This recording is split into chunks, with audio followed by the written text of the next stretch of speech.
Before I begin my next story, I must warn you, it's a bit unsettling. A new report on sexual abuse against children has revealed some startling details. It says most of these crimes are committed by children. These shocking findings have been made in survey conducted in England and Wales. This survey was conducted and compiled by the National Police Chiefs Council.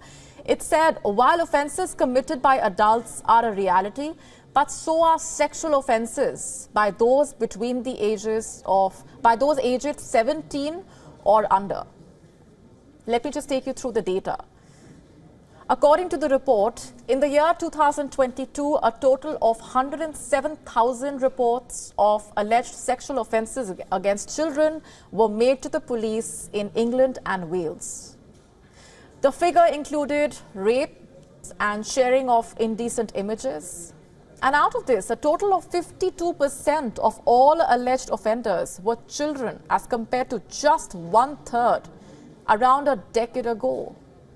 That's right, according to the police, 14,800 rapes and sexual assaults against children aged 10 to 17 were majorly committed by young boys.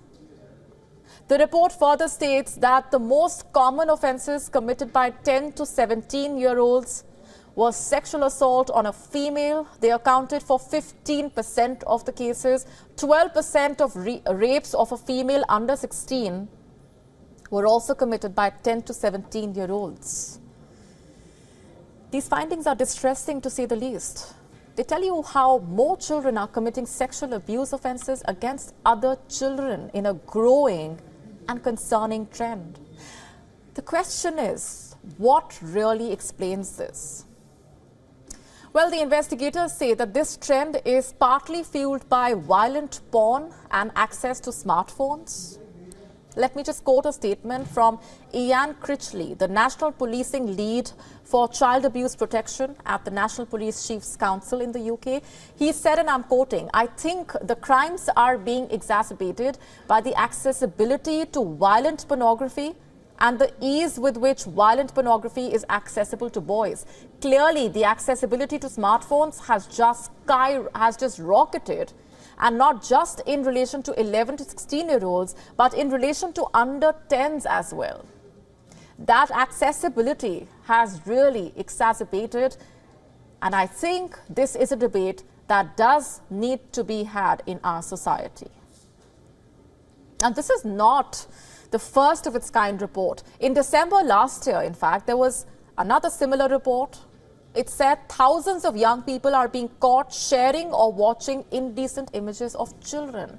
The report was based on figures obtained through the Freedom of Information request to the police forces across England, Wales and Northern Ireland. Now here's the thing. Children these days are becoming desensitized by early exposure to pornography, and without intervention, they run the risk of becoming addicted to harmful material. And this just goes on to tell us how much smartphones are actually changing childhood. How early access to smartphones could negatively impact the development of happy and healthy, balanced children. They are putting them at risk of cyberbullying and exposing them to sexual content. No wonder children today have become so susceptible to crimes. The question is, how does one save their child from this trap? To start with, acknowledge the fact that your child may feel embarrassed or worried about talking to you. Second, reassure them that it is okay to feel curious about things as they grow up. Third, explain to them how things they watch online are not what happens in real life. Fourth, initiate sex education. Explain to your child how relationships are built around trust and respect and not what they consume online. And lastly, ensure that you have parental controls set up across all your devices. The bottom line is this: children may see pornography online by accident, deliberately, or under peer pressure, but at the end of the day, you know your child best. So approach any conversation about this in a way that feels right for the both of you. WION now available in your country. Download the app now. Get all the updates on the move.